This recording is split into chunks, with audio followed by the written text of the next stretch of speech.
Borgo Allegri e in Borgo Sanfrediano un tempo si parlava in modo strano.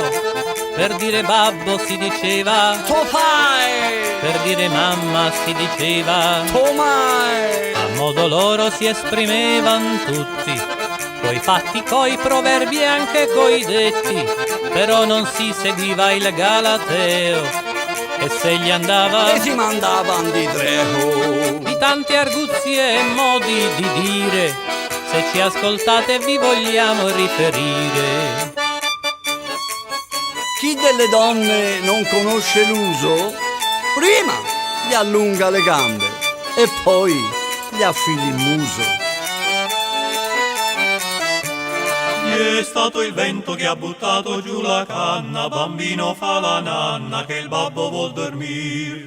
È stato il vento che ha buttato giù la canna, bambino fa la nanna che il babbo vuol dormire. Da San Pierino fin laggiù a Soffiano, e si parlava sì sempre più strano. Per dir che è freddo si diceva, E gli è marmato, per dir confuso si diceva, e gli è rintronato. e succedeva in piazza del mercato, che ogni persona, anche il più educato, mentre parlava con gli amici dei suoi sogni, Gli andava in muro e faceva su bisogni. di tante usanze e modi di fare, se ci ascoltate vi vogliamo raccontare. Una ragazza in mano a un vecchio, un uccello in mano a un ragazzo, un ciuco in mano a un frate. Oh, le son tre cose strapazzate.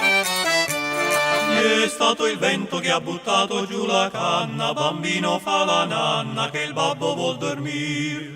È stato il vento che ha buttato giù la canna, bambino fa la nanna che il babbo vuol dormire. Da Santa Croce fino a Porta al Prato il modo di parlare non è cambiato. Si dice Bonini, per dire fanciullo, per dire sciocco si dice, oh grullo. però il ricordo che per sempre resta è quando in piazza del Duomo si fa festa, quando si illumina tutto il cupolone. E quando scoppia il nostro brindellone. È stato il vento che ha buttato giù la canna, bambino fa la nanna che il babbo vuol dormire. È stato il vento che ha buttato giù la canna, bambino fa la nanna che il babbo vuol dormire. È stato il vento che ha buttato giù la canna, bambino fa la nanna che il babbo vuol dormire. È stato il vento che ha buttato giù la canna,